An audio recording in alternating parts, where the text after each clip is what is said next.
With less than 1 month remaining in Justice League, I present my look at Batman Forever. After Batman Returns with some shares of Warner Brothers, as for the next film, Michael Keaton and Tim Burton both of the series, but the latter retained a co-producer credit. Val Kilmer became the next actor to wear the mask, and Joel Schumacher was hired to direct. The film was also made more family-friendly, and we'll get to that in a moment, so let's get started. Open on the Batcave with Batman suiting up for the opening fight, with a new suit and Batmobile. There is a reason for this, and I'll address this in a moment. Anyway, Batman travels to confront Two-Face redesign Gotham City, and he production design being handled by Barbara Ling, went for more gaudy, that for East aesthetic, as opposed to Art Deco style anti-first Bill Welch. As I said, I'll explain about this.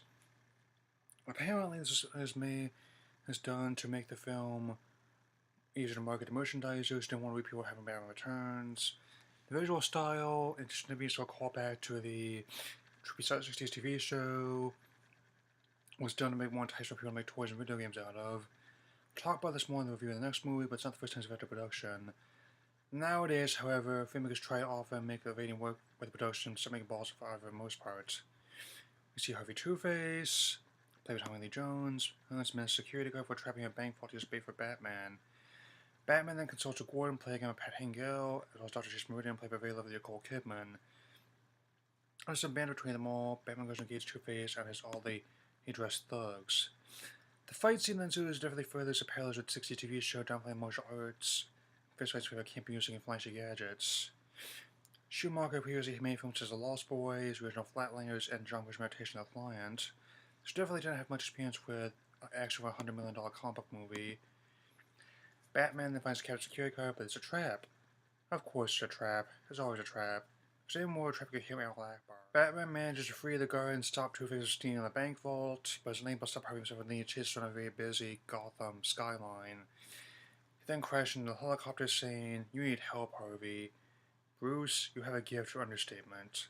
Even with the cheesy outfits and gaudy makeup, I always thought Batman had the best villains in the DC universe. Chopper crashed in Lady Gotham, we get cut to a very 90s CGI transition of Wayne Enterprises. Apparently, Edward Nygma played in K. Alice Bruce almost a stalker degree, as showing tries to show off Gadget as the box, much to the beams of Fred Stickley, played by Ed Begley Jr. Now, Kilmer is a bit different from Keaton. In his defense, he's just trying what he's given. It's worth noting at the time of release, series co-creator Bob Kingsley came the closest to what he had in mind with the character. Anyway, Nygma is eager to have the box funded as a TV system manipulates brainwaves, but Bruce declines, saying, "It just raises too many questions." That line works on so many levels. Bruce then sees a bat signal in the sky and takes a secret illusion as office in the Batcave. He meets Dr. Rain at a police station, chases him preserve his coin as his weakness. Not the most subtle Chekhov's gun, but I'll take it. Batman's not amused, saying the bat signal's on the beeper. For those who weren't around in the 90s, it's basically like a text message, okay? Chase also begins questioning rubber nipples on his suit, saying she doesn't mind the work. I know, she used to be married to Tom Cruise. Telling the commissioner it's a false alarm, Batman just leaves, saying, "Women." Ha! Never heard that one before. Back at Wayne Enterprises, Edward's still working on his project and does the first human tests on Stickley, showing how much of the signal fishing program is. Wow. Imagine how much you could do with Babylon 5. Also, I find it somewhat amusing how high resolution goes in the box. Just now have 4K TV in this time period. Nimbo throws in the switch and begins feeding off Head's brain power. I love Jim Carrey and can tell he's knowing how crazy he's getting. There's other nice bridge between a silly portrayal of Frank Gorshin and one nice stick version of modern age version of Riddler. Companies out of Peter's been shown popularity in 1995. After the experiment finishes, Stickley asks, "What the hell just happened?" Common phrase by people walking out of this movie in 1995. Fred then fires Nygma, and Nygma responds by throwing him out the window into a waterfall. Even Ghost going so far as to alter security camouflage to make it look like a suicide.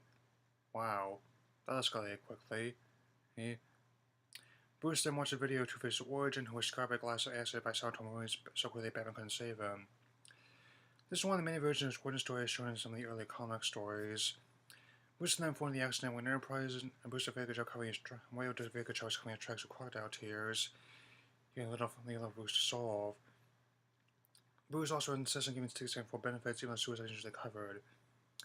We then see Nygma's apartment, And which makes another riddle for Bruce to solve.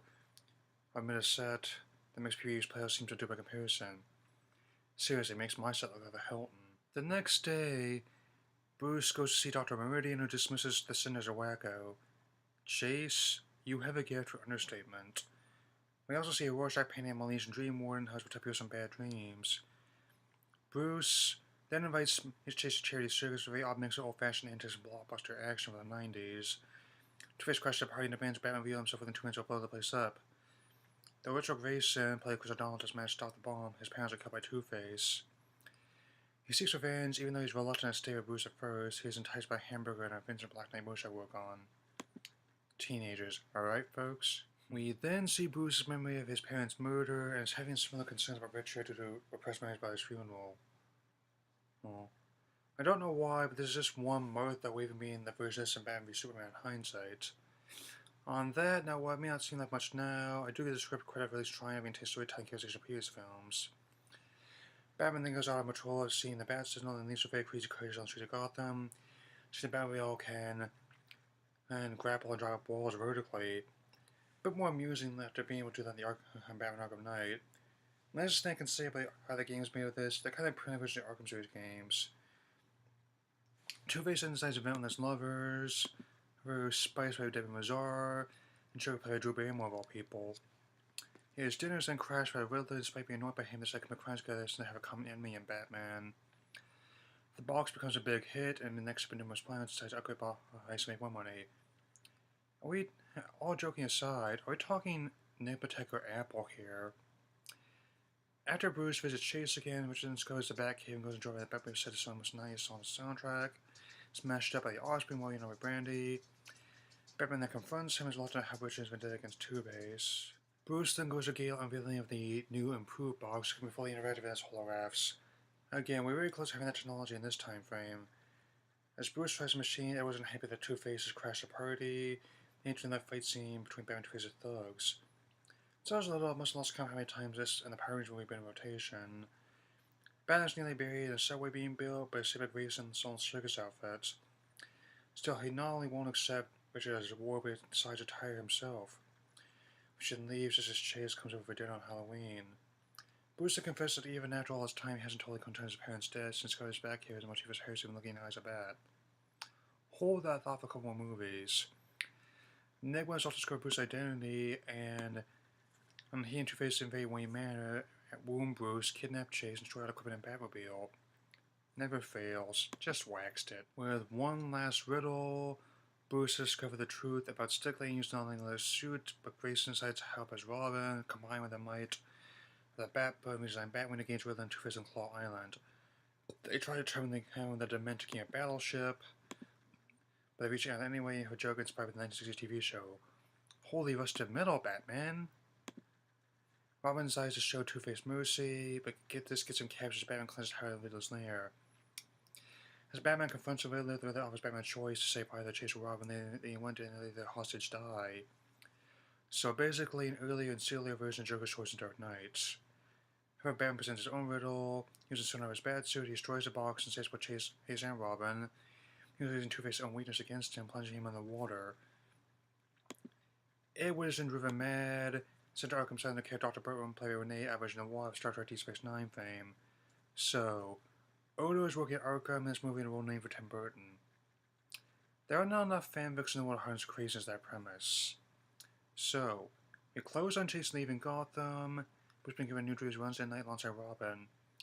We'll talk more next time, but for now, I just love the last two tracks playing with the credits. Kiss from a Rose by Seal and Hold Me, Throw Me, Kiss Me, Kill Me by U2.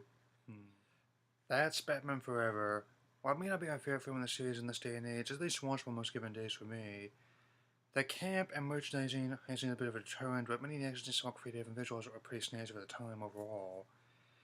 It was also the second most successful film in 1995, making $184 million in the US and $300 million worldwide. Its $100 million budget. It may be products of its time, but it's a decent if overall flawed film. Finally, in 2.5 stars out of 4. Next time, we get to the film that killed the franchise for 8 years. Batman and Robin. That will be all for now. Bang.